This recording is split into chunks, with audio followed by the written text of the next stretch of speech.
Novamente, um bom dia a todos. A aula de hoje, a gente vai falar de função do primeiro grau, né? Ou função afim, né? O livro básico que eu tomei para poder fazer essa atividade foi o livro do Elon, fazer esse material, o volume 1, né? A Matemática do Ensino Médio, de Elon Legis Lima, né? É um livro da SBM, que é a Sociedade Brasileira de Matemática, tá? São livros muito bons. Eu peguei o volume 1, que tem essa parte de funções, e traz essa parte de funções. Obviamente, algumas discussões ele não traz, que é essa discussão histórica, né, de como é que surgiu funções, de onde foi que veio essa ideia, né, se ela foi construída de forma de imediata, se não foi. Então, essa parte mais histórica, não, ele não traz essa discussão, mas ele traz uma discussão um pouco mais interessante. Obviamente, ele traz essa discussão no sentido de conjuntos, tá? O Elon traz, então, a discussão de como você vai definir funções através de conjuntos. Como eu sei que vocês estão vendo conjuntos em matemática básica, suponho que vocês já tenham terminado de ver conjuntos em matemática básica, né? Vocês já viram isso já? Conjuntos em matemática básica? Terminaram de ver já?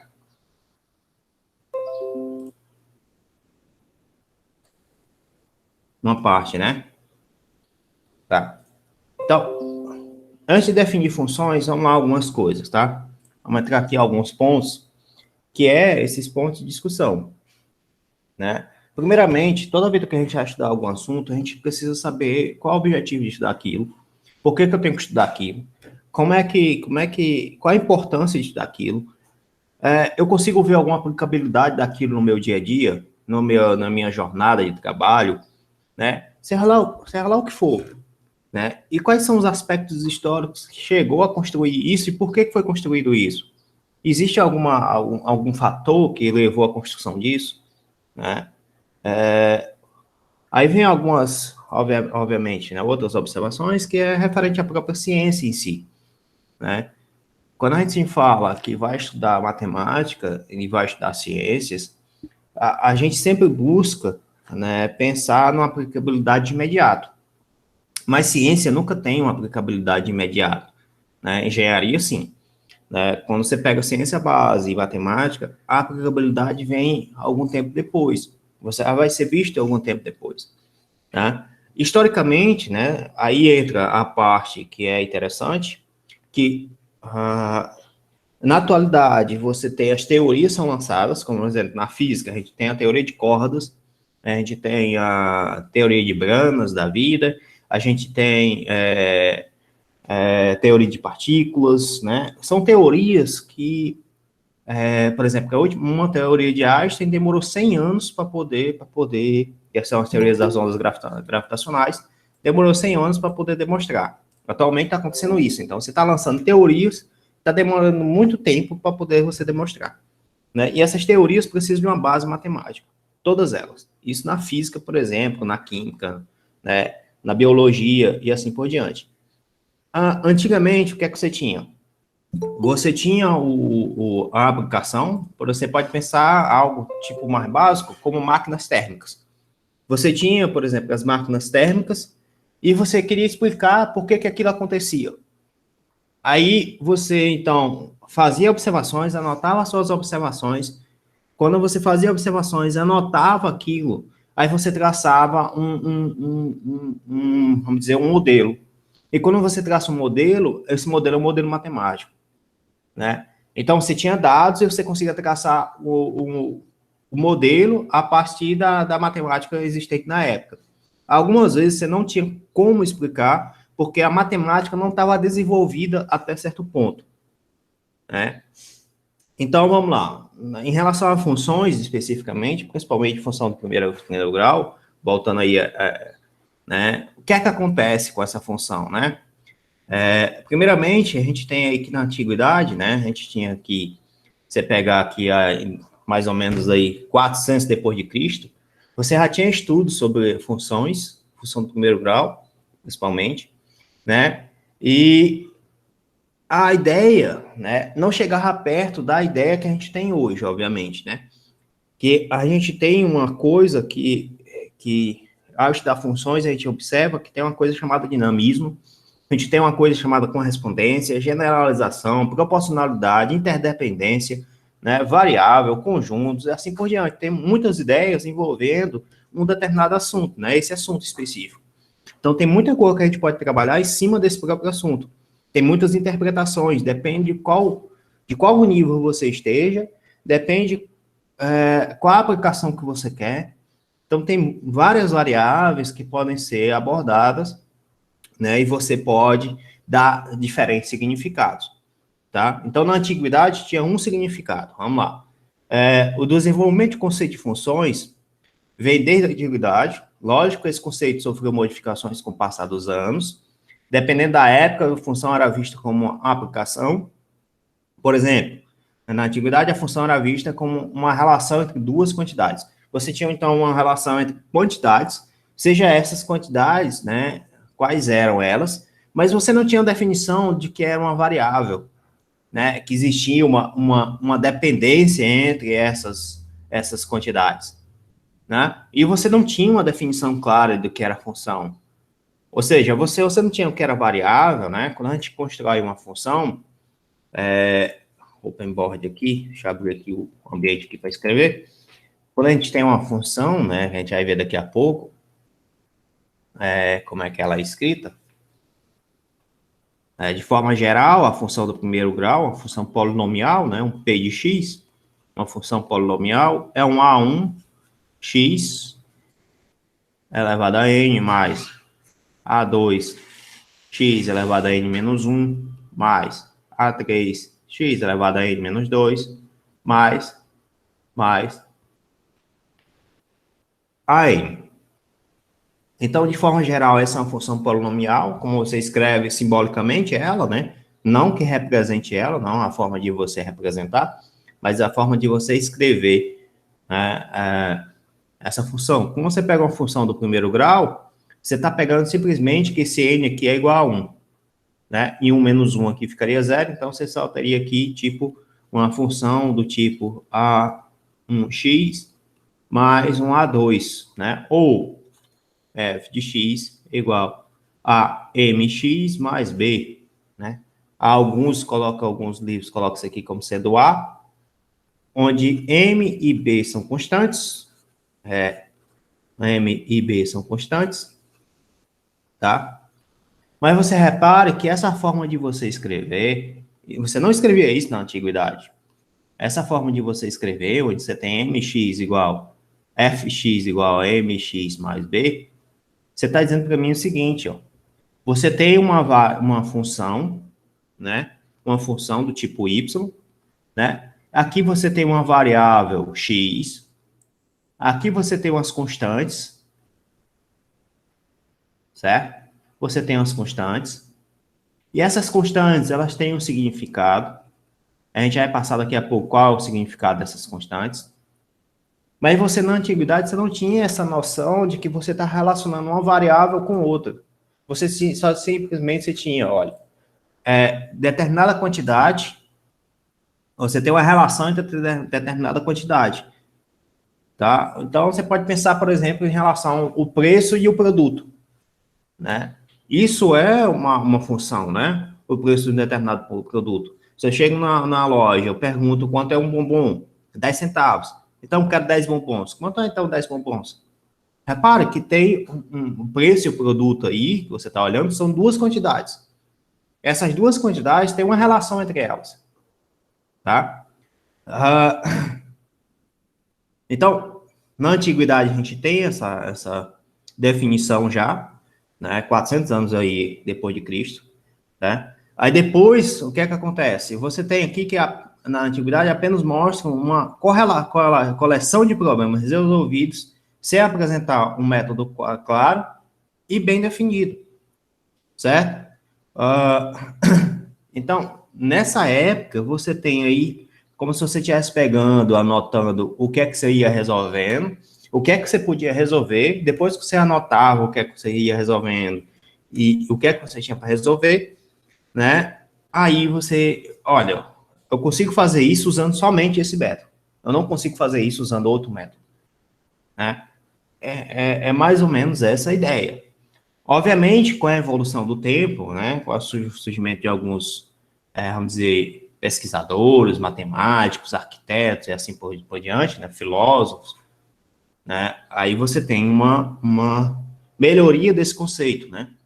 Por exemplo, os babilônios conseguiram anotar os dados astronômicos. Rapaz, você anotar dado astronômico lá na Babilônia, né? Qual é o equipamento da época, obviamente, e tentaram realizar predições. Veja que funções está tentando prever alguma coisa, está tentando prever o futuro, né? Está tentando dizer o que vai acontecer daqui a um determinado tempo, por exemplo. Se você tiver uma variável que depende do tempo, né? Você tira atualmente, a gente tem aí a pandemia, a gente tem Covid, a gente sabe perfeitamente bem que existe uma taxa de transmissão.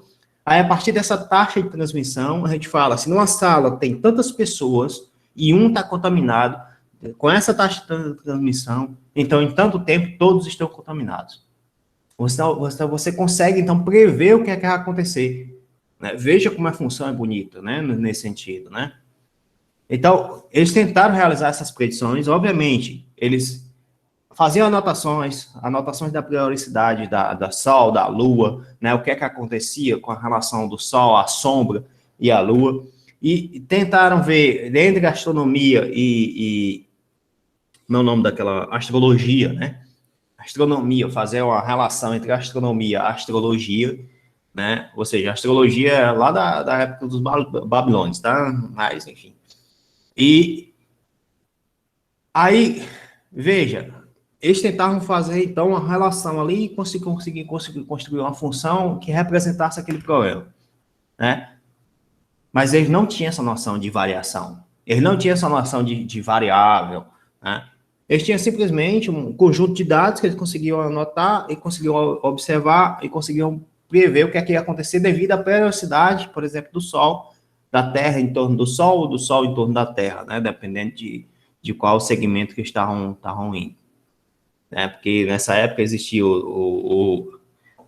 acho que é heliocentrismo, neocentrismo, coisas desse tipo aí, né? Enquanto que os gregos mostravam a função como uma proporção. Veja, outra ideia de função. Função, agora, a gente vê como proporção.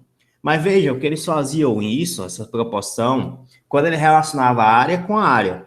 Eles não conseguiam relacionar, porque tem um grande problema da proporção, que é você dizer que você criar uma relação diferente, uma proporção entre variáveis diferentes, entre quantidades diferentes, né, em contextos diferentes, tá? Quando você faz uma proporção entre área, por exemplo, ela não tem unidade. Área por área não tem unidade. A unidade não tem, né? Mas quando você pega densidade, densidade é uma proporção, que é massa sobre volume. Aí, quando você pega a densidade, que é massa sobre volume, então você está dizendo para mim que é quilograma por litro cúbico, por exemplo. Ou então quilograma por centímetro cúbico, também é seu volume, né? Centímetro cúbico. Certo? Aí veja, você está relacionando então massa por volume. São duas coisas diferentes que muda a perspectiva. E uma outra coisa que nessa época não existia, por exemplo, números racionais. Então, como é que tu vai representar uma proporção que dá um número racional? Né? Então, você tinha ele tinha uma noção de proporção, só que essa noção de proporção envolvia simplesmente quantidades de mesma categoria, né, para poder evitar esse tipo de problema, tá? Tem um negócio interessante que os gregos fazem, né? Não sei se vocês já assistiram já Pato Donuts, né? No fim das contas, mas assistam esse vídeo aqui depois, que é o vídeo do Pato Donut, número de ouro.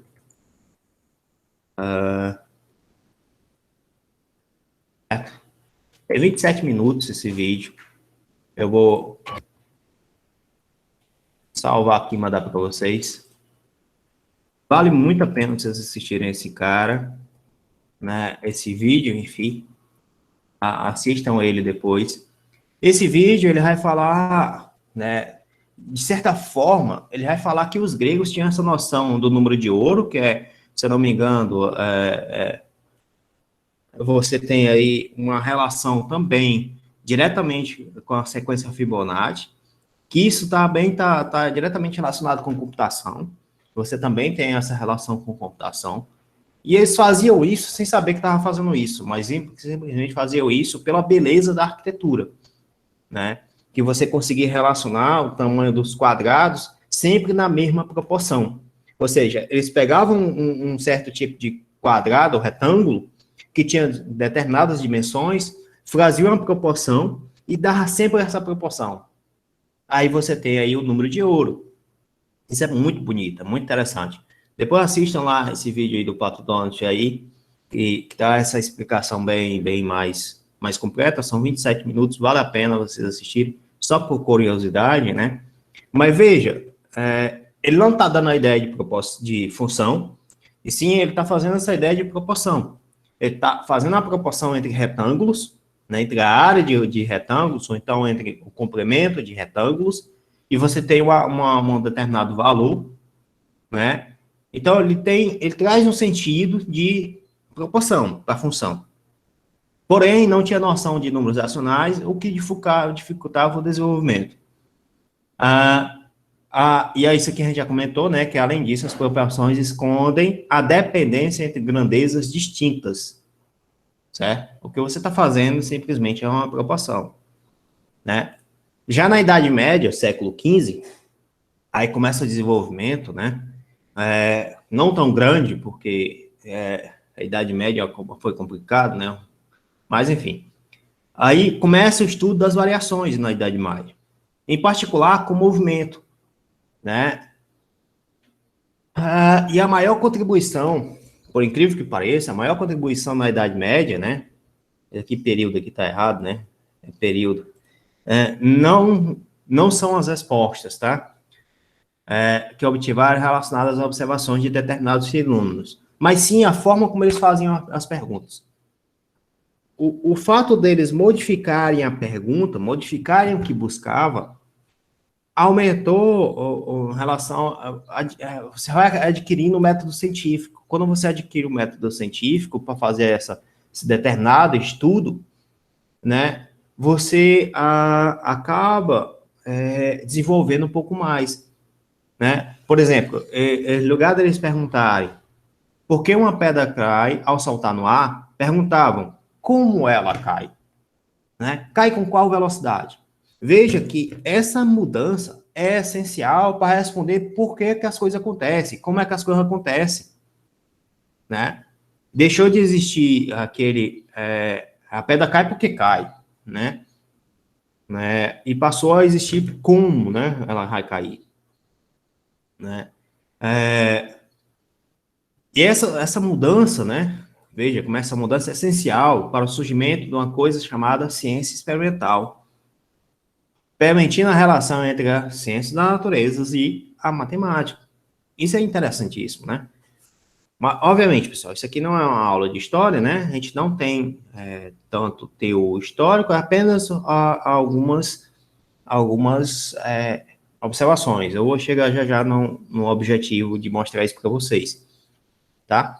Aí, quando você pega aí, ainda na Idade Média, a gente tem aqui, então, a construção de gráficos, você tem aqui, eles tentam mostrar a relação entre grandezas por uma representação geométrica, ou seja, quando você fala representação geométrica, você está falando construção de gráfico, tá? Ou você tem aí, de certa forma, as formas geométricas, né? Dessa forma foi construído um caminho para quem? Para Galileu, para Newton, para Leibniz, entre outros, né? Entre outros. Opa, onde é que eu estava aqui?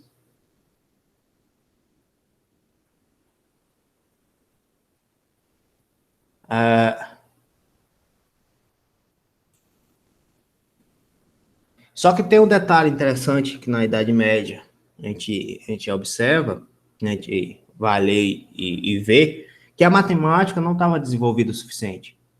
Não tinha como você medir alguma coisa, medir alguma coisa, você obter dados, e você ter uma resposta matemática que permita criar um modelo satisfatório. Então, por conta do nível de abstração e do desenvolvimento de aparatos matemáticos, certo? Da época. Então, você não tinha como desenvolver além disso. Já na Idade Moderna, aí não, aí é outra história. E aí, você pode pegar os livros de matemática e você vai ter sempre as maiores contribuições foram na Idade Moderna. Que você tem aqui desde Vieta, Galileu, Descartes, Fermat, Newton, Leibniz, Bernoulli, Euler, Gauss, Lagrange, entre outros, muitos outros, mas todos eles foram na Idade Moderna. Então, a partir desse momento, você tem o desenvolvimento real da coisa, tá? Então, no século XVII, por exemplo, a ideia de função era muito restrita. Se reduzia a funções analíticas, né? A partir da primeira definição de funções, foi possível obter suas propriedades, relacionar diferentes fenômenos, realizar generalizações sucessivas, até chegar a uma definição mais formal, usando a ideia de conjuntos, tá? Para resumir, pessoal, o que é que a gente tem? Que o conhecimento formal e sistematizado sobre funções não foi elaborado rapidamente, nem de forma isolada, e nem o caminho de construção foi linear, como tudo na ciência. Tudo na ciência tem uma determinada história. Então, você tem aonde surgiu o primeiro problema, e aí você vai construindo essa ideia, tá? Até chegar na atualidade, como é que a gente está. Então, a ideia de função, ela partiu, né, para estudar um determinado fenômeno, né, que é relacionar grandezas, depois para relacionar, para fazer proporções. Aí hoje a gente consegue entender o que é que acontece com funções, como é que é a definição de função real, né? Qual é a definição real de função, quais as suas propriedades, o que é que significa ela, como é que a gente faz para definir ela, né? O que é que ela traz de informação, o que é que ela traz de interpretação, né? Então, tudo isso a gente tem em funções. Aí, para poder estudar funções, para poder entender esse processo, obviamente a gente tem que falar de uma coisa chamada pau ordenado, plano cartesiano, relação, né? Obviamente, conjunto, eu não trouxe aqui, mas poderia ter falado também de conjuntos, porque a definição de, de função está diretamente relacionada com conjuntos, tá? Então, eu espero ter mostrado para vocês, basicamente, como foi construída essa ideia, de como é que ela pode ser aplicada, né? Como é que ela era aplicada na antiguidade e como é que ela vai ser aplicada agora na Idade Moderna, né? Então, para poder construir função, a primeira coisa que a gente tem que saber é o que é par ordenado. Depois de par ordenado, a gente tem que construir um plano cartesiano, uma relação, o gráfico, tá? E tudo isso ainda tem ainda a ideia de conjuntos que eu não vou trazer para vocês aqui, né? Então, o que é um par ordenado? Alguém sabe? Ficou alguma dúvida, galera? A definição ficou mais completa depois de plano cartesiano. Quando foi que foi definido o plano cartesiano? Porque o conjunto foi definido em 1920, né? A finalização.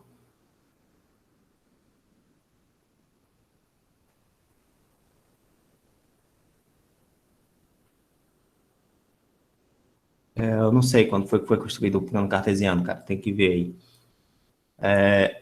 Mas existe sim uma forma de você definir funções a partir do plano cartesiano. Na realidade, o plano cartesiano é uma relação, só com uma relação específica, né? Eu acho que a relação vocês estão vendo também de na aula de matemática básica. Lá, geometria publicada em 1637, de René Descartes. Né? René Descartes lançou base da geometria analítica, mas publicando cartesiano como ferramenta de interseção entre a geometria e a álgebra. Cara. A finalização de funções, na realidade, foi com conjuntos, em 1920, a ideia mais essencial. Porque você pode construir um plano cartesiano através de conjuntos, aí você pode construir relação através de conjuntos, né, e tudo isso.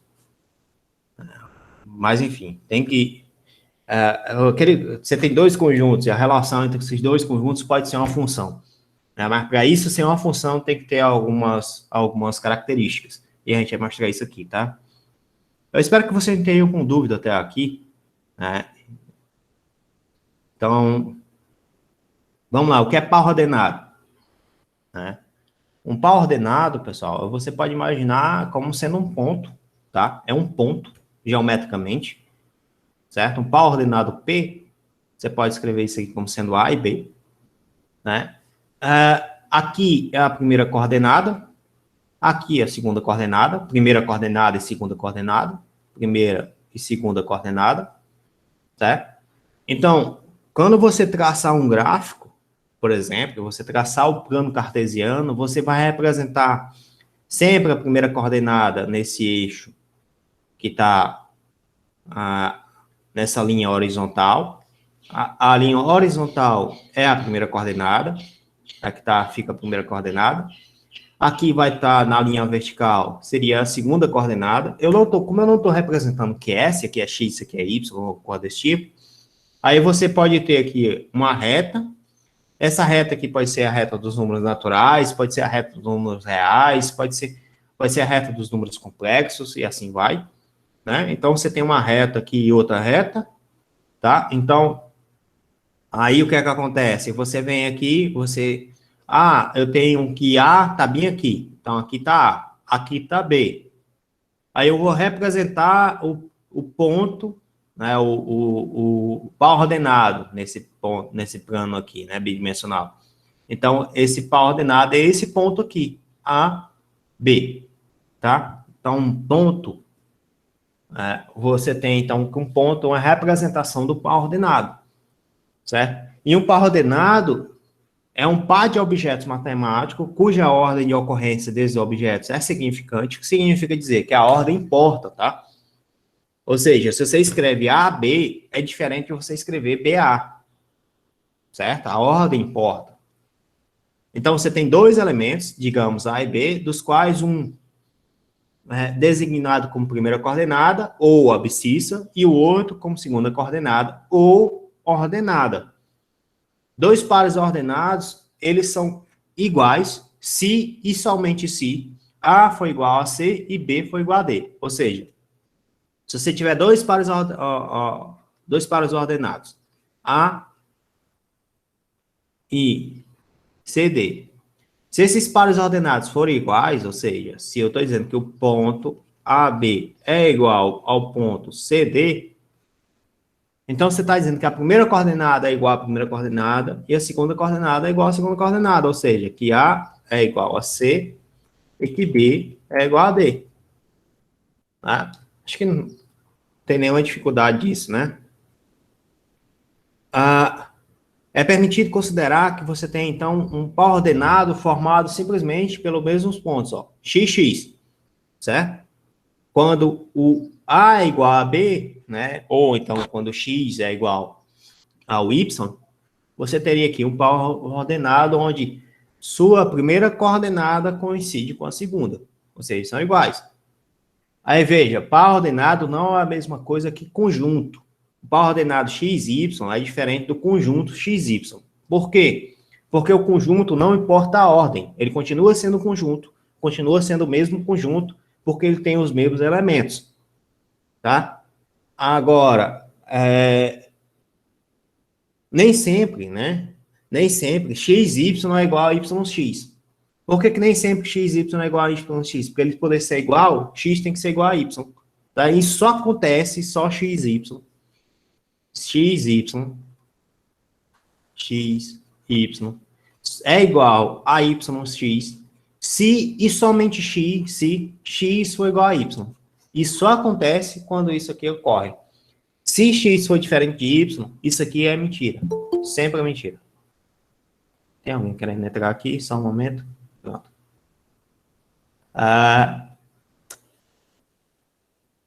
Então, essa é a ideia de par ordenado, né?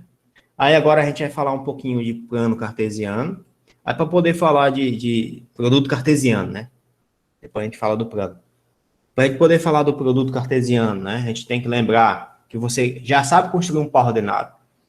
Se você sabe construir um par ordenado, Aí a gente vai pegar o produto cartesiano como sendo o produto entre dois conjuntos, tá? Você tem dois conjuntos, onde o conjunto X é x1, x2 até xm, e o conjunto Y é y1, y2 até yp, tá?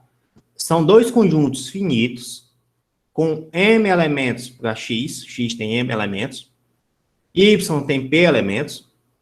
Então, o produto cartesiano, certo? É finito e possui mp elementos. Vamos lá de novo.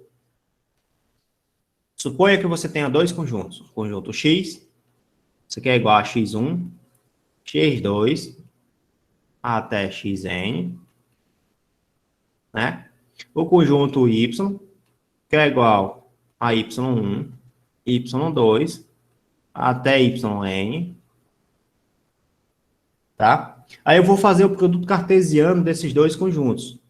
Por definição, o produto cartesiano é você pegar, então, o conjunto de pares ordenados formados. Então, é o conjunto de pares ordenados formados, né? Então, você pode pegar x1 com y1, x1 com y1, x1 com y2, x1 com y2, né?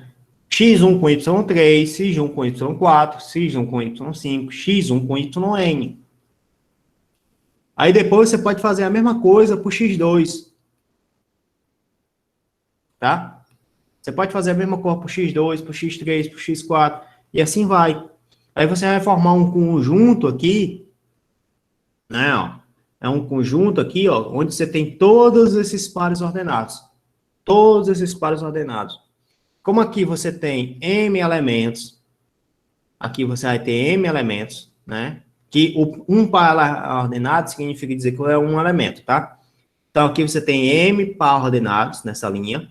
Essa linha você tem m par ordenados e você tem m par ordenados, e o número de colunas vai ser p colunas, né? Porque aqui y, ó, tá representando p colunas. Ou seja, você tem aqui uma matriz construída com m linhas e p colunas. Deixa eu ver aqui, tem alguém querendo entrar? Só um momento. Não, é aqui não que eu tava, não, aqui, né? Você tem, então, m linhas e p colunas. Se você tem m linhas e p colunas, significa dizer, então, que o seu número de elementos é m vezes p, tá? Aí o plano bidimensional, R, né, dos reais com os reais, né, um produto cartesiano dos reais com os reais, eu estou colocando agora, definir plano cartesiano, produto cartesiano de uma forma geral. Agora a gente vai definir produto cartesiano de reais com reais para poder construir o plano cartesiano, tá? Que seria a reta real com a reta real. Aí, quando você faz isso, onde R é o conjunto dos números reais e os pares ordenados têm a forma xy, onde x e y são números reais. E esses subconjuntos do produto cartesiano são chamados de relações binárias, né? E vocês também veem isso, né? Vocês também veem essa parte de relações binárias como sendo 0, 1 também, né? Podemos representar um par ordenado através de um ponto no plano. Esse ponto é chamado de imagem do plano do par ordenado, tá? Os números de pares ordenados são chamados de coordenadas cartesianas. Denominamos de a primeira, de abscissa o primeiro elemento e de ordenado o segundo elemento. A gente já viu isso. Pronto. Já viu essa parte já. Ficou claro, pessoal, para vocês aí o que é esse produto cartesiano? Tá claro para vocês isso? Tá de boa? Que imagem mesmo, hein, que isso diz? Que é a imagem mesmo? É porque é o seguinte, deixa eu ver aqui como é que eu mostro para ti. Aqui, ó. Tu tem um ponto, um par ordenado, certo? Vamos dizer que o par ordenado seja 2 e 5, tá bom? Veja que 2 e 5 são números naturais. Mas aí, se a gente construir um plano RR,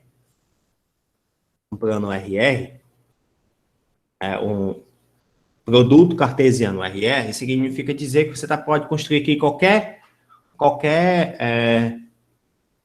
par ordenado, né, x e y, qualquer par ordenado x e y, tal que x pertence aos reais e y pertence aos reais. Tá? Então, você pode construir isso. Quando você vai representar graficamente, você está construindo aqui, ó, é uma reta R por uma reta R. Então, você está construindo aqui a reta R pela reta R. Aí aqui vai ser x, toda a representação de x, ó, então todos os números que x pode obter, todos os números que y você pode adotar para y, certo? E você vem aqui e coloca o ponto. É um ponto 2 com um ponto 5. Né? O ponto 2 com 5, né? É o par ordenado, 2 e 5. Aí, quando você constrói o par ordenado, tá aqui, esse ponto aqui, esse aqui é o par ordenado 2 e 5. Tá? Esse ponto aqui, que ele está dizendo, esse ponto aqui, isso aqui é a representação geométrica do par ordenado, que é um ponto, e esse ponto é a imagem do par ordenado. É como você vê, como você visualiza no plano. Beleza? Tá claro isso para vocês? Então é só a linha, é literalmente só a imagem. É literalmente só a imagem? É só o pontozinho que tem isso aí. Só o pontozinho é como se fosse a imagem. Como é que a gente constrói a imagem quando você pega uma função, vai construir o gráfico dessa função, você fez isso no seu ensino médio, por exemplo, né? Você vai construir uma função do segundo grau, o gráfico, aí você tem lá uma parábola, né? Aí essa parábola, ela pode estar para cima, pode estar para baixo, ela pode ter duas raízes, não pode ter duas raízes, né? Você tem uma parábola lá. Aí você representa no gráfico isso, vamos ver se eu consigo representar aqui, certo? Aí essa linha aqui, ó, essa linha aqui, o que é que ela representa? Essa linha aqui. Essa linha em vermelho. É uma variação de números, não? Uma variação de números. Beleza, tá correto. Mas essa variação de números está associada ao eixo Y e ao eixo X. Né? Você tem aqui o eixo Y e o eixo X. Você veja que você tem aqui números associados ao Y aqui, ó. Né? E você está formando aqui pares ordenados aqui, ó. Cada pontinho desse daqui que você vai ligando, você está formando pares ordenados, não é? Sim, aí como é que seria a imagem disso? A imagem disso? Qual seria a imagem da função? Não seria essa linha em vermelho? Sim. Você não pode dizer que a imagem da função seria todos os valores de y que essa linha vermelha está passando aqui? Sim, verdade. Né? Então, é a mesma coisa que eu estou colocando para ti. Então, cada par ordenado desse daqui, né, cada ponto, que é um par ordenado, né? Então, um ponto representa a imagem do par ordenado. Entendeu? Sim, sim. E o zero da função, você vai explicar ainda? E o zero da função? Zero. Pode repetir, por favor? O zero da função, entendeu? O zero da função também forma um ponto, não é? É isso que você está dizendo? Não, você vai explicar o zero ainda, hoje. Vou. Tá Aí dá tempo, cara, relaxa. Tem muita coisa que a gente fazer aqui, mas vai dar tempo. Então, o gráfico de uma função, que a gente já estava falando de gráfico lá, mas voltou aqui para poder definir de uma forma mais formal, né? O gráfico de uma função é uma tentativa de expressar visualmente os dados ou valores numéricos de uma maneira diferente, né? Ou seja, que você facilite sua compreensão e que você consiga ver o comportamento daquela função, tá? Se você pegar, então, por exemplo, atualmente, você pega os dados de Covid, aí você coloca lá esses dados diários, lá, de quantas pessoas tem na sua cidade, aí você constrói um gráfico e você consegue dizer se está aumentando o número de casos ou não. Se está crescente, se está decrescente, como é que está essa taxa, né? Então, esse gráfico ajuda você a visualizar e poder melhor identificar os pontos críticos ou o ponto de crescimento, decrescimento, essas coisas, tá?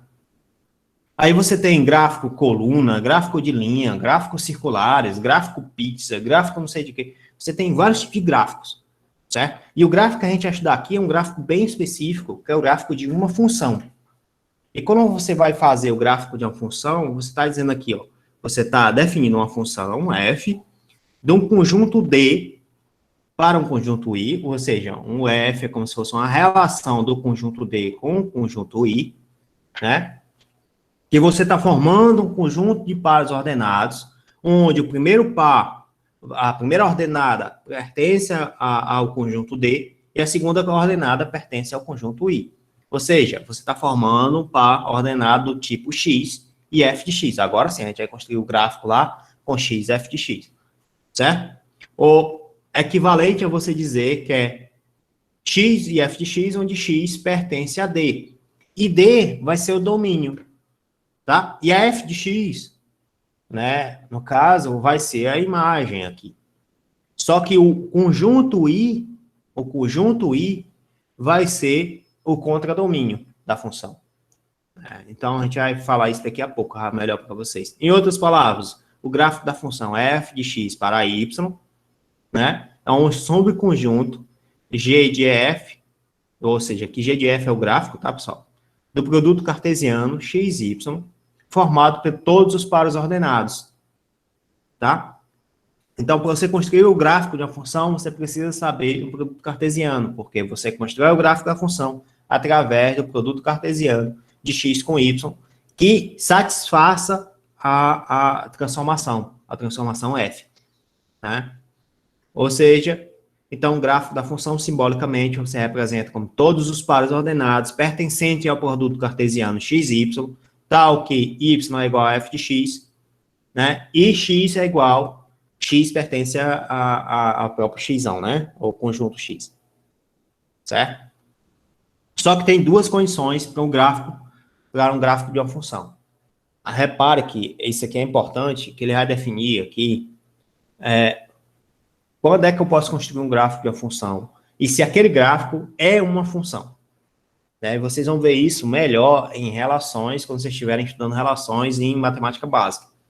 Então, para todo x pertencente a x, pertencente ao conjunto x, né, existe um par ordenado xy, cuja primeira ordenada é x. Isso aqui é fato. Então, para todo x, né, para todo x real lá, que pertence ao conjunto que você está definindo, ele tem que estar ligado com o y. Para todo x tem que estar ligado com y, tá? Se você tiver dois pontos, se você tiver um ponto P e um ponto Q, que representam dois pares ordenados, pertencentes a G, né, com a mesma primeira ordenada, se você tiver a mesma primeira ordenada, então o B, Y é igual a B. Ou seja, P tem que ser igual a Q. Tá, vamos tentar explicar isso de uma forma diferente. Você tem aqui, vamos construir aqui o ponto, o gráfico, né? As linhas. Agora aqui você vai ter f de x, x e f de x, tá? Aí você vai colocar aqui um par ordenado. Para todo x que você tiver aqui na função, todo x, você tem que estar ligado com y. Essa é a primeira coisa. Para todo x, você tem que estar ligado com y. Então, se você tiver aqui um x1, esse x1 tem que estar ligado com y aqui. x1, y1. Então, esse x1 tem que estar ligado com o teu y aqui. x1, y1. Mas se teu x1 tiver ligado também com um y2, então você tem aqui um x1 ligado com y1 ligado com y2. x1, y2. Esses dois caras são pares ordenados, tá? Mas isso aqui não é um gráfico de uma função. Por que ele não é um gráfico de uma função? Porque observe que a primeira ordenada, ela está ligada em dois pontos. Ela não pode estar em dois pontos, ela só pode estar em um ponto só. Então, a função de segundo grau, por exemplo, que ela é assim, ela é um gráfico de uma função. Mas quando você pega essa função inversa, a função raiz, né, que ela é assim e assim, ela não é uma função. Né? Ela não faz parte do gráfico de uma função. Tá claro isso para vocês, pessoal? Tá de boas? Ficou claro isso para vocês? Deixa eu ver aqui se tem algum comentário. É a raiz.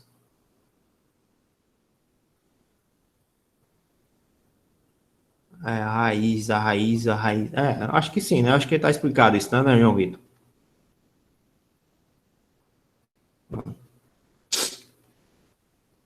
Então, o gráfico de uma função é dado por isso aí, né? Então, você tem essas condições. Cadê aqui o que eu estava vendo aqui? Onde é que eu estava vendo aqui? Tá aqui, tá?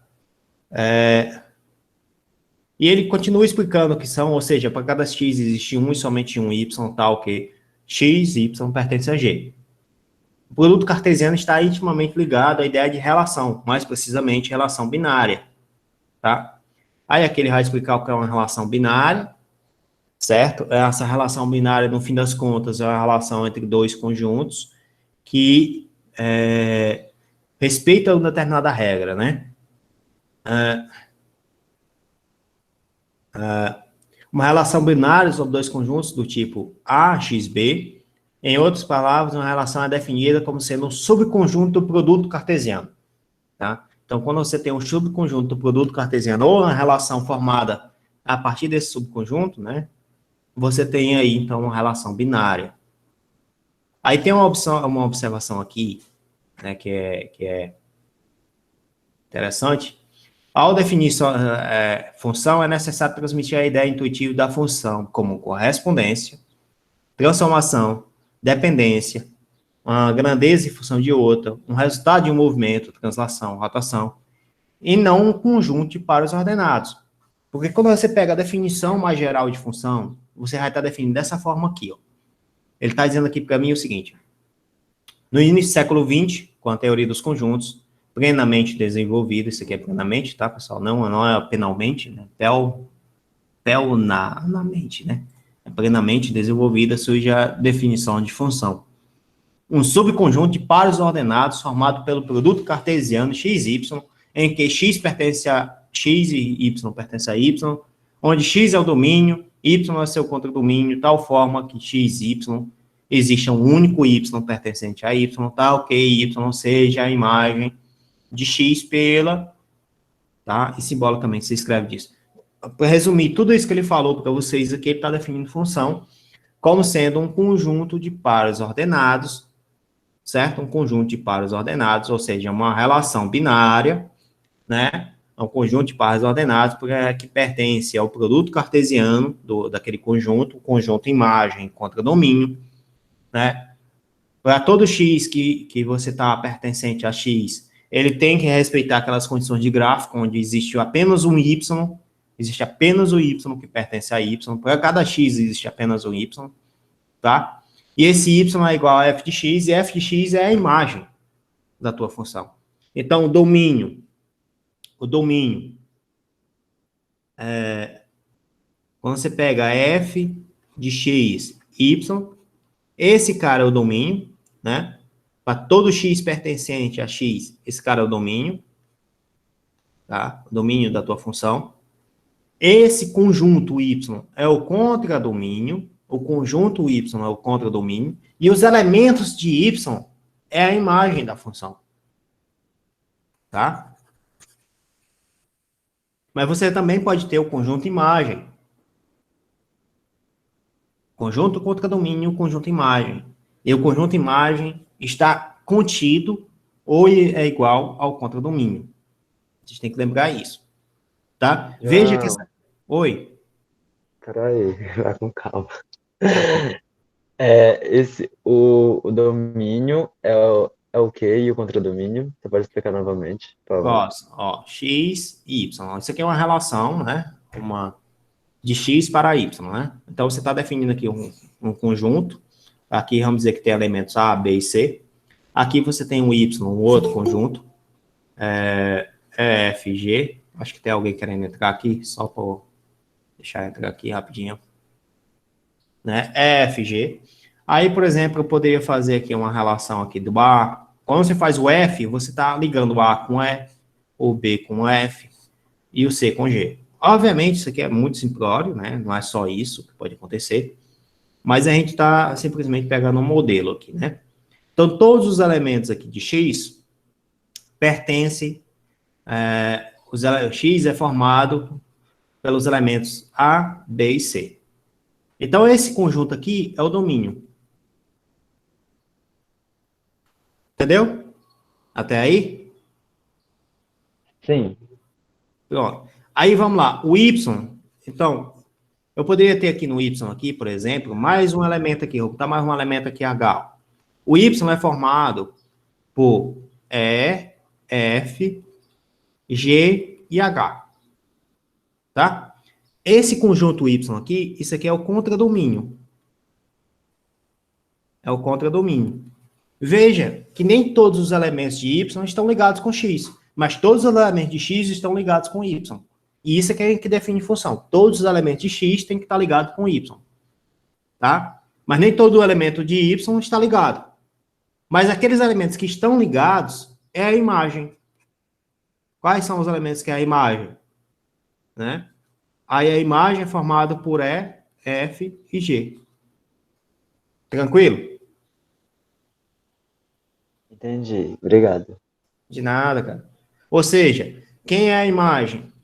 Quando você pega lá a relação da função, deixa eu escrever aqui com outra cor, você tem lá uma função do tipo f de x igual a x mais b. A imagem, então, são todos os valores de f, não é? Todos os valores que f pode assumir. Essa é a imagem, todos os valores que f pode assumir, correto? Tá? Então, quando você constrói o gráfico, quando você constrói aquela linha, você está vendo a imagem. Você não está vendo o contradomínio, você está vendo a imagem. Beleza? Tá claro para vocês isso, pessoal? Tá de boas até aí?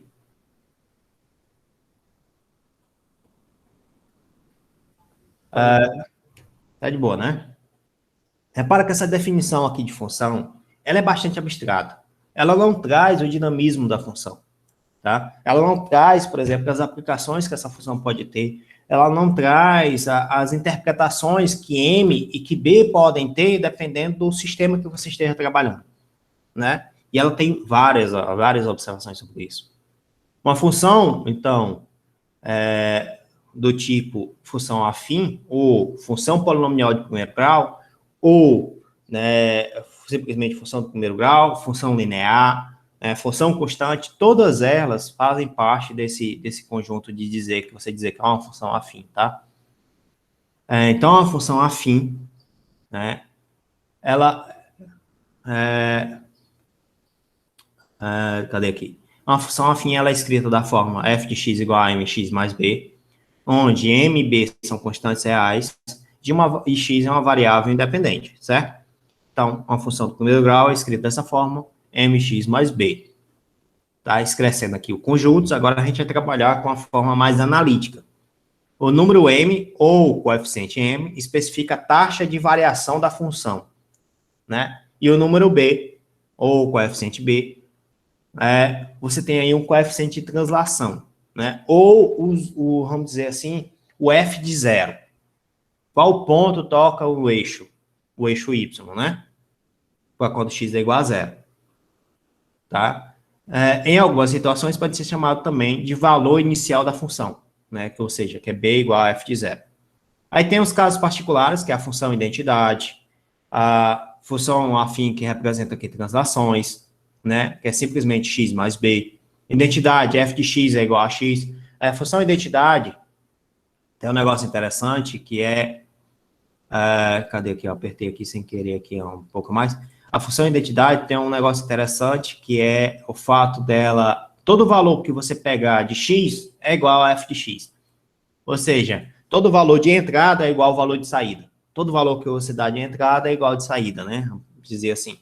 Então, essa é a função identidade, tá? Se você falar em linguagem matricial, é uma função onde diagonal é toda 1 e o resto é 0, tá? A forma matricial. São ainda casos particulares de funções afins, as funções lineares, do tipo f de x igual a x, e as funções constantes, do tipo f de x igual a b. Né? Em Python, tem uma forma de você definir função, né? Existem outras formas também de você definir, né? Que eu coloquei aqui de uma função anônima, lambda, né? Você pode definir f como sendo igual a lambda de x, ou seja, a variação de x, tal, que 2 vezes asterisco x mais 3, isso aqui seria 2x mais 3. Você está representando isso em Python, né? Se você pegar aqui f de 5, isso aqui, ele vai imprimir 13, né? Colocar o print, ele vai colocar 13, então, né? E a gente pode ver aqui um pouco mais adiante. Aí agora a gente vai começar a construir gráficos da função usando essa ferramenta, tá? Eu coloquei aqui algumas coisas aqui que a gente pode fazer para construir o gráfico de uma função, né? Tem o primeiro passo, segundo passo, terceiro passo, né? E assim vai.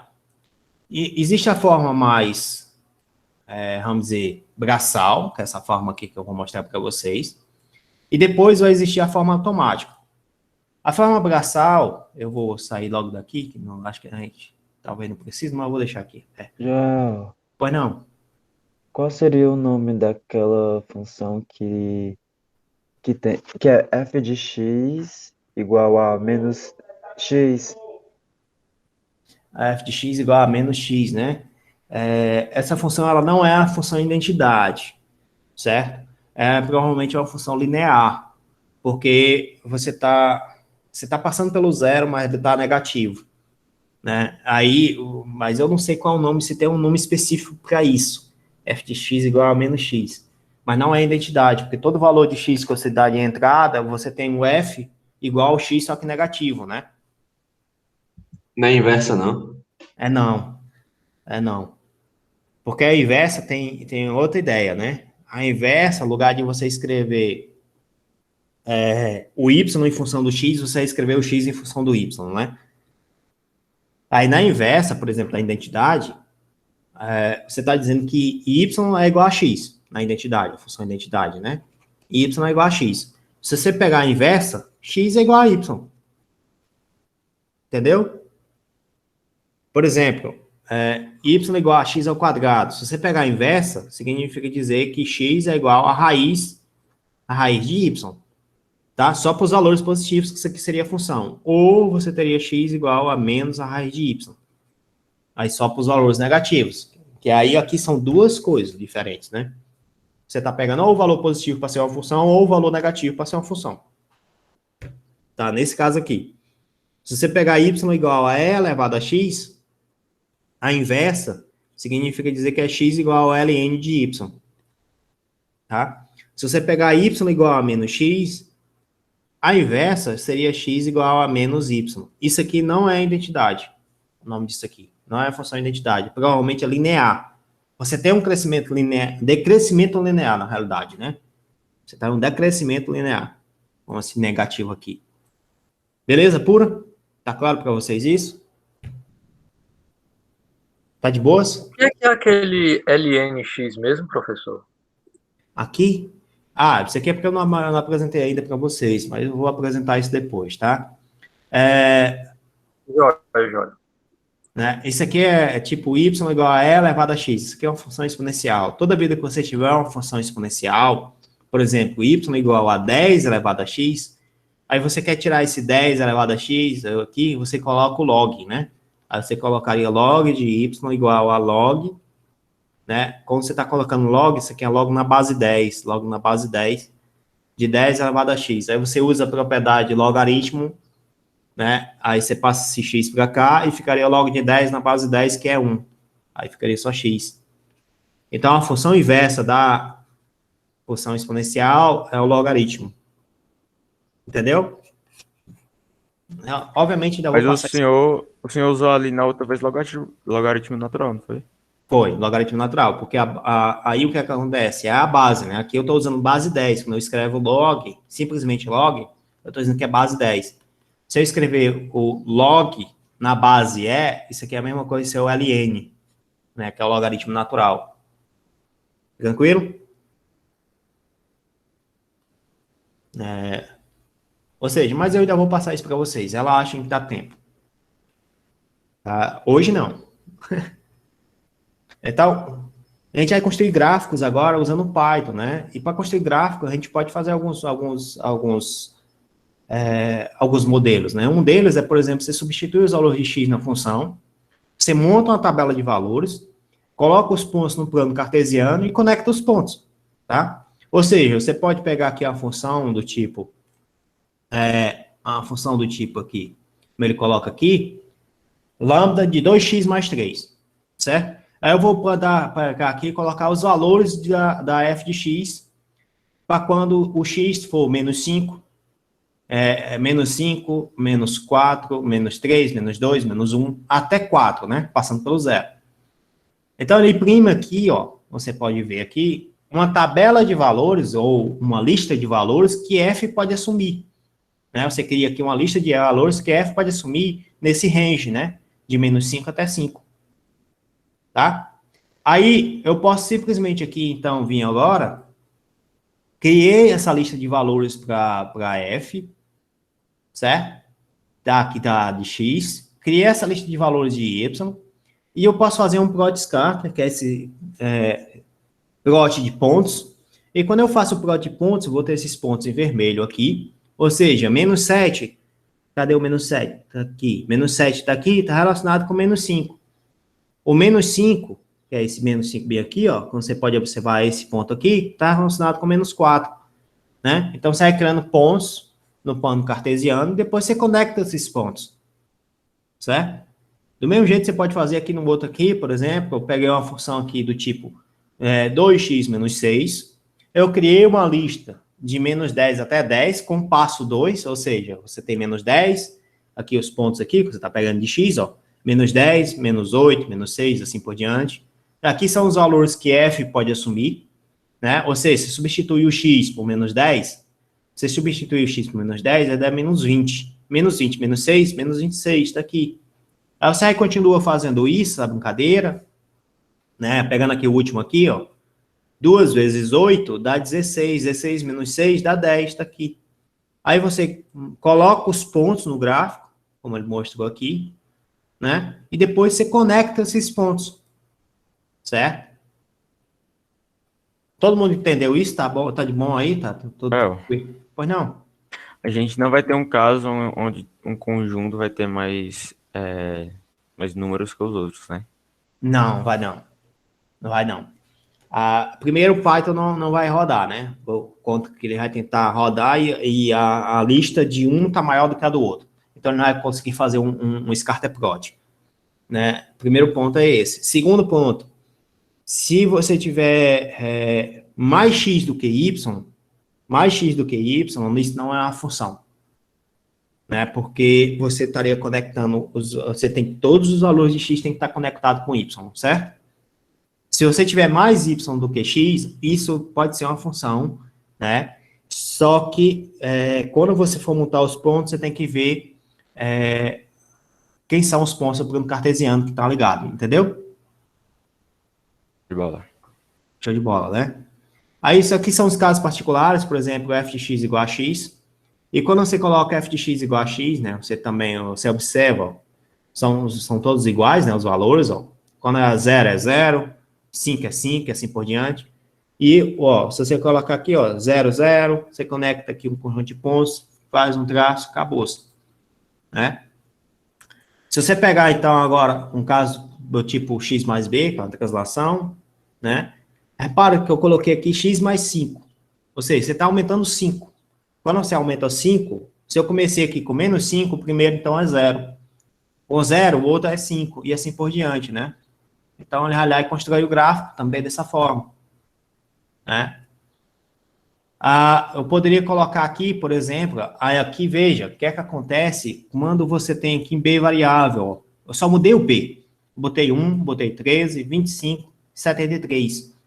O que é que acontece com o gráfico? O que é que você pode observar com o gráfico dessa função quando você faz isso? Ó, o azul é x mais 1. O amarelo aqui, ó, o laranja, é x mais 13. O verde, x mais 25. X mais 73 é o vermelho. Vocês conseguem observar que ele está fazendo essa translação, está subindo o gráfico? Né? Vocês conseguem observar que está tendo essa subida do gráfico? É como se você estivesse translacionando no eixo Y. Tá? Então, essa é a função do B aí. E quando você pega uma função que é constante, né? Uma função constante também é uma função afim. E ela simplesmente é sempre esse valor, é uma reta na horizontal, né? É simplesmente esse valor sempre, tá?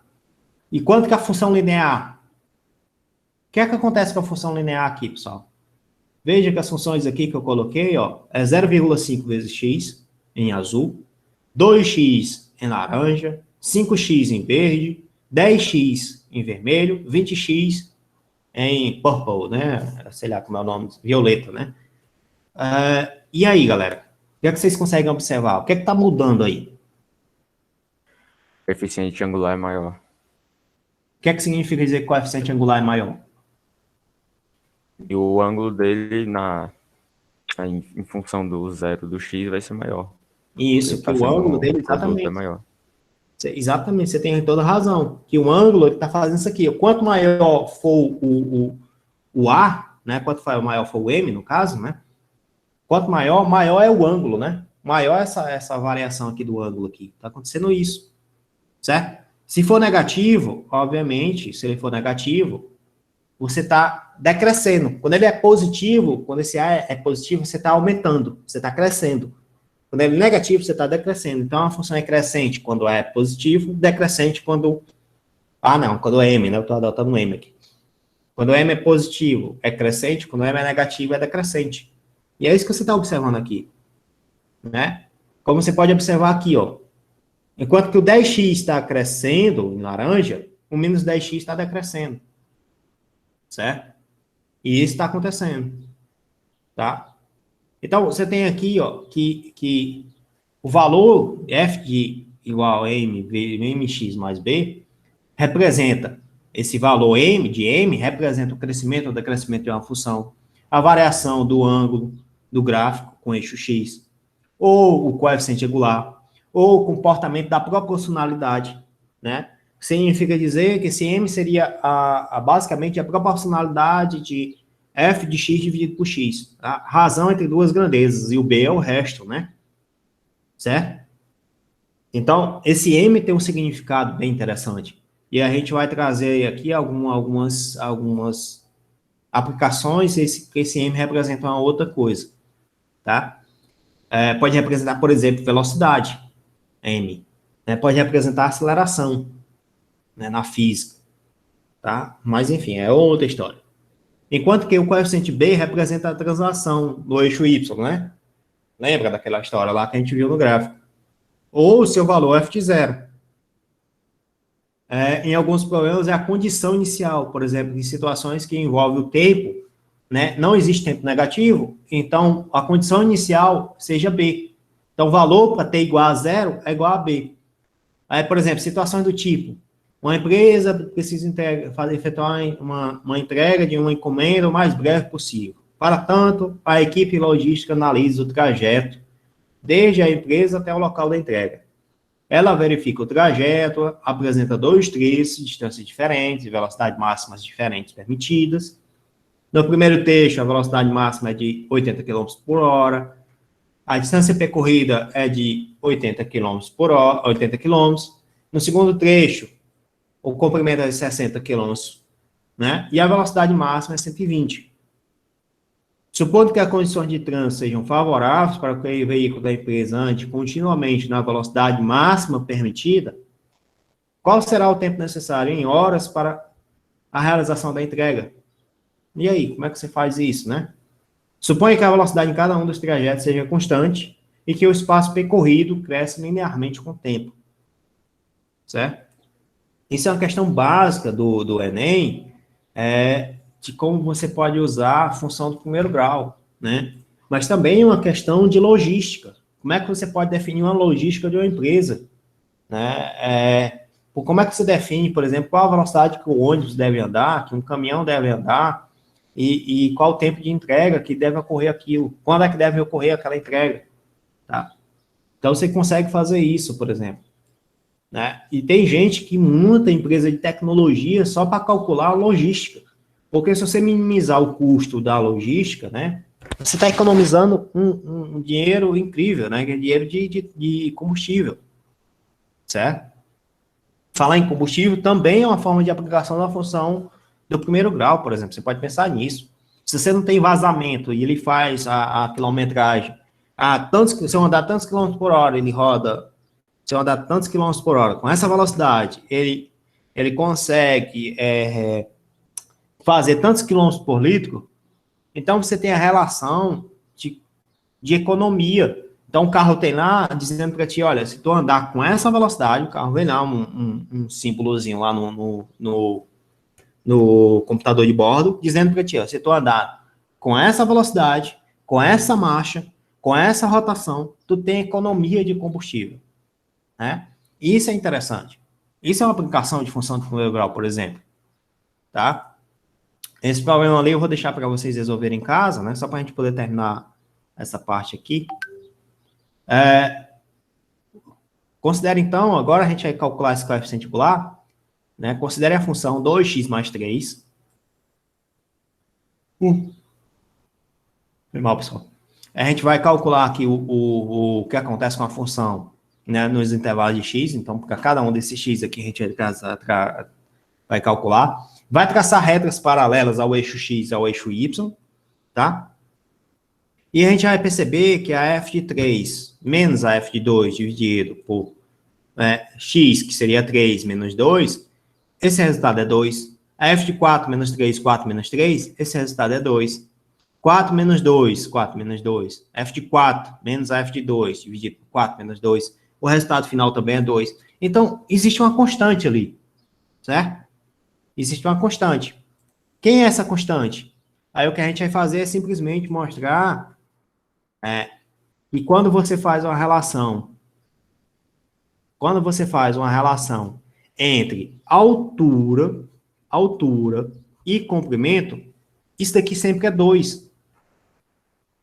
Aí você fala para mim, então, o cateto oposto pelo cateto adjacente é sempre uma constante. E essa constante é 2. Mas quem é 2 na função? Aí você vai lá, olha para a função. Quem é a função? É 2x mais 3. A função 2x mais 3, né? A função f de x é igual a 2x mais 3. E essa constante aqui da relação da altura pelo comprimento é sempre 2. Então, meu m também é 2. Logo, essa relação é 2. O que significa dizer isso? Que quem é cateto oposto por cateto adjacente? Alguém lembra? Cateto oposto por cateto adjacente. Você lembra que a tangente é igual ao cateto oposto pelo cateto adjacente? Se vocês não lembram, acreditem nisso, tá? Quando eu for passar essa parte de tangente e funções trigonométricas, eu falo de onde é que vem essa definição da tangente, tá? Então, tua f de x é igual a 2x mais 3. Essa relação entre a altura, né, ó, veja aqui, ó, essa altura aqui quanto é? Essa altura aqui, ele começa no 3, ele vai do 3 até o 13, né? Então, dá 10 essa altura aqui. Aqui, ele vai do 0 até o 5. 10 dividido por 5 é 2. Opa, então 10 dividido por 5 é 2. Essa altura aqui, ele vai de quanto a quanto? Ele vai do 11 até o 5, então é 6.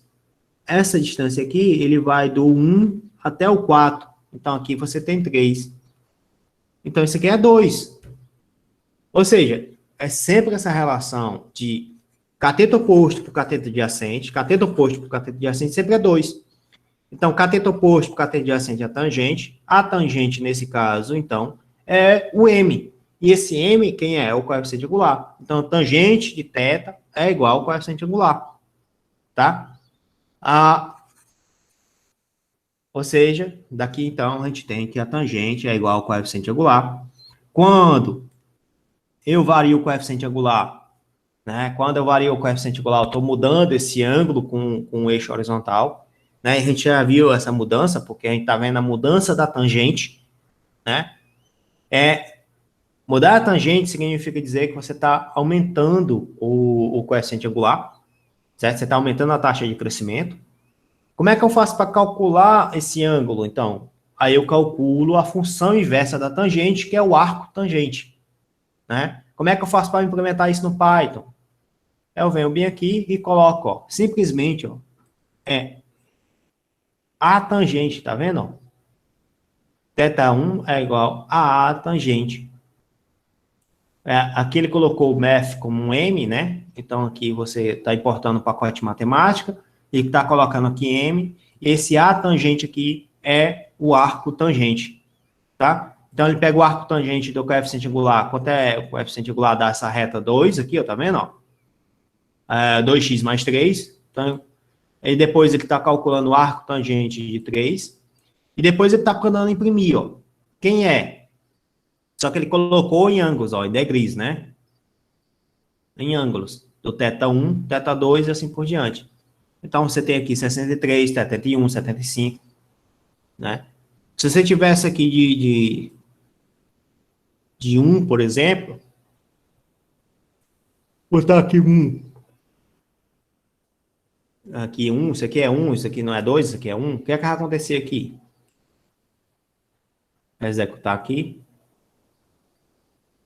Está executando aqui, pessoal.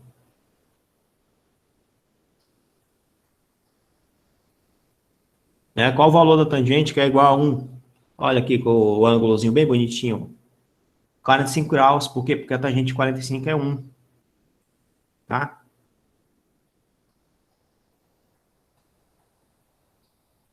Então, você tem como fazer isso usando Python, né? Facilita muito a vida da gente, né? Sem precisar usar calculadora, sem precisar estar tentando calcular, estar tentando visualizar, né? Então, se a gente variar uma constante b, de novo, e a gente tem aqui 2x, 2x, 2x, o que você está mudando aqui simplesmente é a translação no eixo y, né?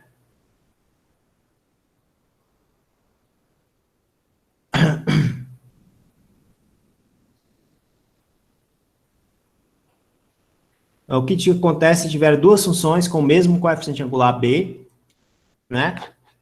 Por exemplo, você tem aqui 2x menos mais 3, menos 3x mais 3. O que é que acontece? O que é que você espera que aconteça? Certo? O b, ele é o ponto f de 0, ou seja, é o ponto onde toca o eixo y. Então, se você tiver duas funções que têm o mesmo b, ele vai tocar o eixo y no mesmo ponto. Esse ponto vai ser o ponto de interseção entre as duas funções. Tá? Então, ele consegue mostrar isso aqui também. Bom, essa parte toda aqui, pessoal, vocês podem entrar, vocês podem mexer, vocês podem modificar, tá? Eu mandei isso aqui para vocês, né? Vocês podem vir aqui, colocar outra função e conseguir observar esse tipo de coisa um pouco melhor, né? Conseguir identificar como é que constrói. Você sabe que o gráfico é uma reta. Veja que agora, também, eu não estou mais construindo, por exemplo, uma lista de pontos. Eu já passei um negócio um pouco mais automático. Eu simplesmente mando ele plotar o gráfico da função, né? Eu não preciso mais agora criar uma lista, né? Faz tempo que eu deixei de fazer isso. Né? Então, ele pede aqui, por exemplo, eu quero calcular o f de 0, né? Eu tenho que f de 0 é igual a b. Se você tiver dois pontos, né, 2x, você tem como demonstrar quem é o b e quem é Você tinha dois pontos, você consegue encontrar a reta que passa por 2 pontos, tá? No fim das contas é isso. Toda vida que você tem dois pontos, passa uma reta por esses 2 pontos. Consegue passar uma reta por esses 2 pontos, né? Se você tiver de mais de uma reta passando por esses mesmos 2 pontos, essas retas são coincidentes. Agora, se você tiver um ponto, um único ponto só, você tem infinitas retas passando por aquele único ponto. Tá? Um ponto só, você tem infinitas retas passando por aquele único ponto. Se você tiver 3 pontos, aí depende. Esses pontos são colineares? Não são colineares? Como é que eles estão? Né? Esses 3 pontos podem estar, por exemplo, no vértice de um triângulo. Se é no vértice de um triângulo, você tem uma reta, 2 retas, 3 retas. Certo? Então, você forma ali, passa 3 retas ali. 3 pontos, 3 retas, no fim das contas. Mas se ele não estiver ali no ponto do triângulo, estiver na mesma linha, só passa uma única reta. Tá? Mas isso é geometria analítica, não é essa parte aqui não, né? Então, ele mostra aqui como você pode, por exemplo, calcular o M e o B utilizando esses pontos. né? Qual é o f de 0? Quem é o f de 1, por exemplo? Aqui não poderia ser f de 1, poderia ser f de 2 e tal, essas coisas, certo? Então, ele mostra aqui, usando o Python, como é que pode ser feito esse cálculo. E aqui é só por título de curiosidade, o Python também traz, por exemplo, se você tiver uma função de duas variáveis e você quer construir um gráfico de uma função de duas variáveis, ele não é mais uma reta. Como ele é linear, ele vai ser um plano, né? Na realidade, vai ser aqui a gente tem dois planos, tá vendo? Né? Então, a partir do momento que você aumenta o número de variáveis, você está aumentando também o tipo de eixos que você está trabalhando, né? Aqui você tem x, y e z. Então, você tem um espaço, tá? Aí, se você tiver uma função que depende de 3 variáveis, aí eu não sei construir o gráfico dessa função, porque ele não vai ser mais no espaço, ele vai estar em 4 dimensões, né? E aqui a pergunta do rapaz é o zero da função, professor. Como é que a gente faz para determinar? Você tem uma função que é escrita dessa forma, né? Você tem uma função que é escrita dessa forma. O zero da função são valores onde a f de t é igual a zero, tá? Então, tu vai substituir a f de t por zero. Quando tu substituir f de t por zero, né? Por exemplo, f de x igual a mx mais b. O zero da função é onde o f de x é igual a zero. Se o f de x é igual a zero, significa dizer que mx mais b. O zero é igual a mx mais b, ou seja, que x... A gente pode ter que fazer isso aqui com calma, né? Esse b está positivo, passa para o outro lado negativo, vai ficar menos b igual a mx, tá? Ou o m está multiplicando, passa para o outro lado dividindo, então vai ficar menos b sobre m. Então, o zero da tua função, que é uma função linear, é sempre que você colocar negativo o valor do b e dividir pelo m. Aí ele vem bem aqui e coloca isso, ó, em Python. Né? Implementa isso. Certo? Você tem a função aqui, menos 1050 dividido por 150. Você troca o sinal do b e divide por 150. E divide por m. Tá? Toda vida que você fizer isso, você tem o zero da função. Né? E aí eu quero plotar isso no gráfico. Aí ele vem bem aqui, está aqui a função, o gráfico da função, e o zero está bem aqui, é esse ponto aqui, ó. Quem é esse ponto aqui? É o ponto 7. Por quê? Por que é 7? Porque 1050 dividido por 150 é 7. Tá? Então, o ponto onde toca o eixo x, o ponto onde toca o eixo x é o zero da função. O ponto onde toca o eixo y é o valor do b. Certo? Então, um gráfico de uma função linear, sempre acontece isso. Né? A gente pode observar um pouco mais embaixo aqui, tem esse gráfico aqui, eu acho que tem um gráfico aqui que representa isso mais daqui. Mais de calma, né? Você pega aqui, por exemplo, a função C, ele está bem aqui, o ponto C está bem aqui, e o ponto D está bem aqui. Esse ponto C é o zero da função, e o ponto D é o ponto P. Tá? Esse aqui é o valor de B, e esse daqui é o valor do zero da função. Certo? Quem é essa função? Bom, aí vocês vão ter isso aí como atividade para encontrar. Uma outra coisa que você pode fazer é, a partir de 2 pontos, você encontrar o coeficiente angular. Você escreve 2 pontos, quaisquer, né? Você tem aqui 2 pontos. Vamos dizer que você tem um ponto A. Vamos botar aqui. São 2 pontos aqui, ele colocou como aqui... x0, x1, y0, y1, tá. x0, y0, você tem 2 pontos, e passa uma função, uma reta, né, entre esses 2 pontos. Quando acontece isso, você tem lá que f de x é igual a mx mais b. Aí você tem aqui a f de x0 é igual a mx0 mais b. F de x0 é o y0. Esse aqui é o y0. Então, y0 é igual a mx0 mais b. De modo análogo, y1 é igual a mx1 mais b. Tá? Aí eu vou pegar esse cara aqui, ó, vou fazer a seguinte coisa. Eu vou subtrair o de baixo menos o de cima. tá? Quando você subtrair o de baixo menos o de cima, aqui você vai ter y1 menos y0 igual a mx1 menos mais b menos mx0 menos b, tá? Cancela mais b menos b, cancela.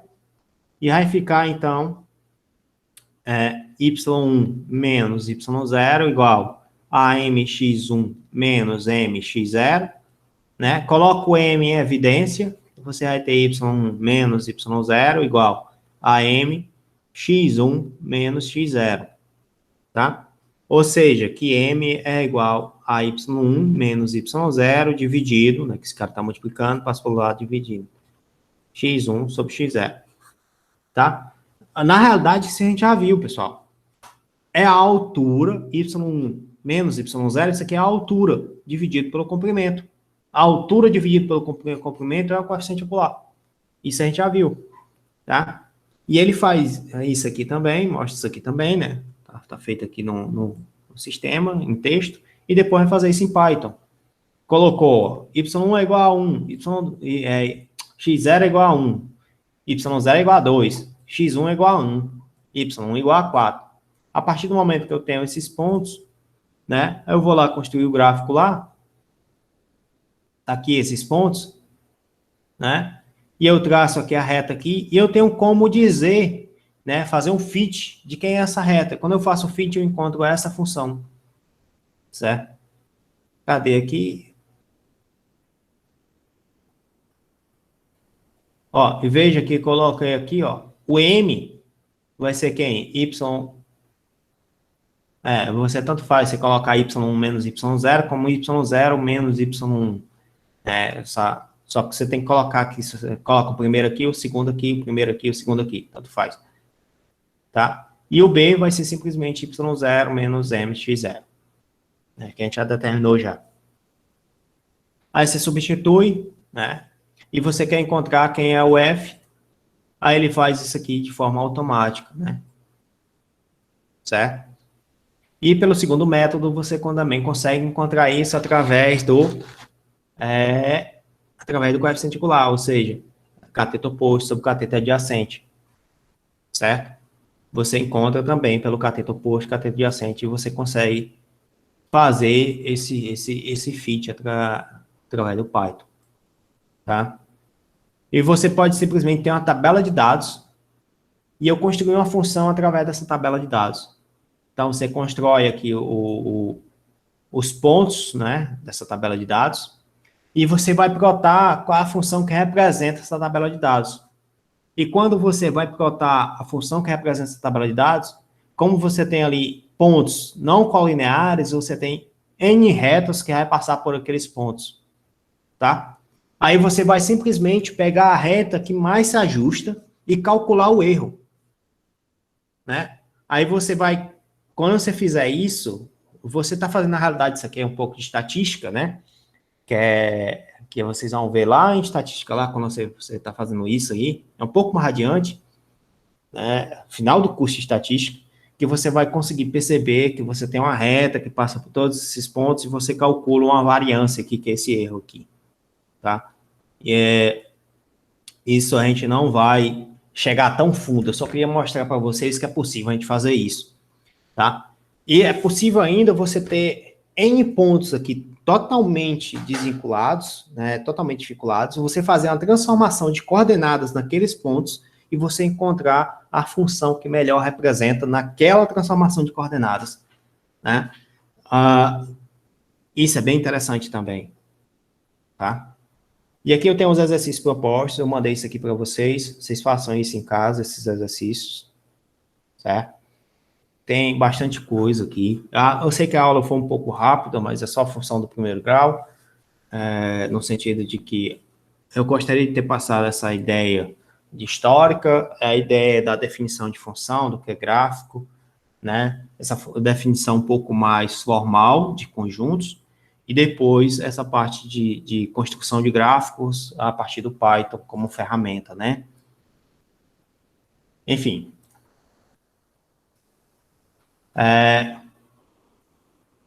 Cara, eu vou passar uma atividade para vocês, vou pegar lá do coisa lá do questionário, vou passar para vocês nessa atividade para vocês responderem, tá? Eu vou parar aqui de gravar aqui, enquanto vocês fazem atividades.